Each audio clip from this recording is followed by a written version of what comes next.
Right, Carl, you announced your retirement last week, and you've been settling into that. So we'll start off with the questions from Twitter with regards to your retirement. At Carol Kent asks, quite simply, are you going to miss fighting?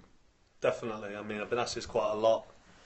What are you going to do to fill the adrenaline buzz and fill the gap that's been left now you're not fighting? And obviously becoming a Sky Sports boxing pundit is going to go quite a long way towards filling some sort of gap that's a part of the gap that's left. But I'm always going to miss. I was talking to Jamie Moore at ringside the other day. Was both commenting on the big bill at the weekend, and we was looking in when the ring tune was happening and the lads were in the ring, and the lights are just on the ring corner post, and the music stops, and then Michael Buffer starts doing the announcements. Yeah. And that adrenaline and that anticipation of the fight that's in your head. You've got fear, you've got excitement. Obviously, the fear and the nerves together with the excitement, it's a mixed emotion.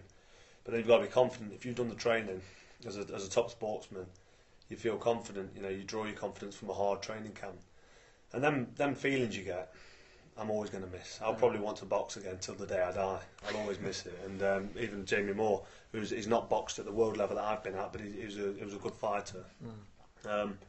He was saying it takes a couple of years before it really leaves you. He's been retired now a couple of years, probably 3 or 4 years. In fact, it might be 5 years. I'm sure somebody on Twitter will correct me. But yeah, he was having a conversation with me, and I'll always miss it. It's going to be difficult to fill, but being on Sky alongside the fighters that are my friends that are fighting, watching them go through, will give me that bit of bridge the gap slightly. Yeah, but you feel close to it. Yeah, exactly. I'm still part of it, so it's good that I'm actually working for Sky. It's a real bonus and a real good opportunity for me moving forward. But most importantly, it's going to take away that sort of moments of, I don't know, dare I say depression, because that's a big word, but moments when I'm feeling depressed about not fighting and missing it so much. That will bridge that gap for me. Yeah. So. Is there? I mean, it was clear from when you retired that there really wasn't any more fights out there for you. Is there any fight that could tempt you out of retirement? It's not fair to say there's no fights for me, because there's always fights, but fights to tick boxes for me at the end of such a great career, because I boxed at the National Stadium in front of a record crowd.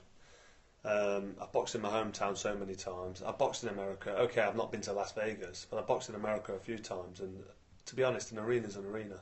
Even 80,000 at Wembley, it's a boxing ring, and I can only see 15 metres out of the ring. And if I try and look any further, you get dazzled by the lights. So it doesn't actually matter how big the venue is.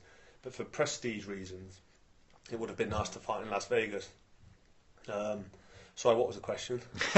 No, it was just, is there a fight out there that could tempt you out of retirement? There was a couple of fights where Chavez Jr., that was Vegas, and then the other two would have been the natural one with James DeGale, because he picked up my IBF title that I vacated. Yeah. And Gennady Golovkin, everybody's talking about Triple G, the powerhouse, the unbeaten knockout merchant. I think I can beat him, and I'm not being big-headed or cocky or in any way arrogant saying I think I can beat him, but I genuinely think I'm too big and too strong. Problem is, I've been out of the ring over a year now, and the motivation really isn't there. I've had I've had a 13-year career as a professional, and I've had such a rollercoaster of emotions with my fights. I've been through some really big fights, and after the grudge match with Groves and the way it ended, I just feel I'm on such a big platform. I've got 2 children, Rocco's 5, Natalia's just turned 2. I've got a baby on the way. I've got my health, I'm financially secure, and I'm in a great position. I just think, why rock the boat? Why push it once more? And so many fighters go on once or twice too many times, and they destroy their legacy. And more importantly, they can risk their health. And if I was single and I didn't have any kids, I'd probably box again. Or if I was playing football or tennis or something where you're not going to get badly injured. You know, you do get injuries in football. But with boxing, you're getting punched in the head for a living. You know, a bad day on the football pitch is 5-0. A bad day in the boxing ring, you're off to the hospital. So I just thought to myself, you know what? I've got to stop being selfish. I've got to put my family first, Rachel and my kids. My young boy Rocco, he doesn't want me to fight anymore. No. That's not the full reason I made the decision, but that's part of many reasons I made the decision to retire. I think I've just been out too long. I'm not a greedy man. I've had a fantastic career, and I'm moving into the next phase of my life now, and I'm very happy and fortunate to be working for Sky, and I think I've got a bright future ahead, so I'm looking forward to an exciting future. And at 38 years old and a year out, it's never usually a happy ending for boxers when they've had that long out. No.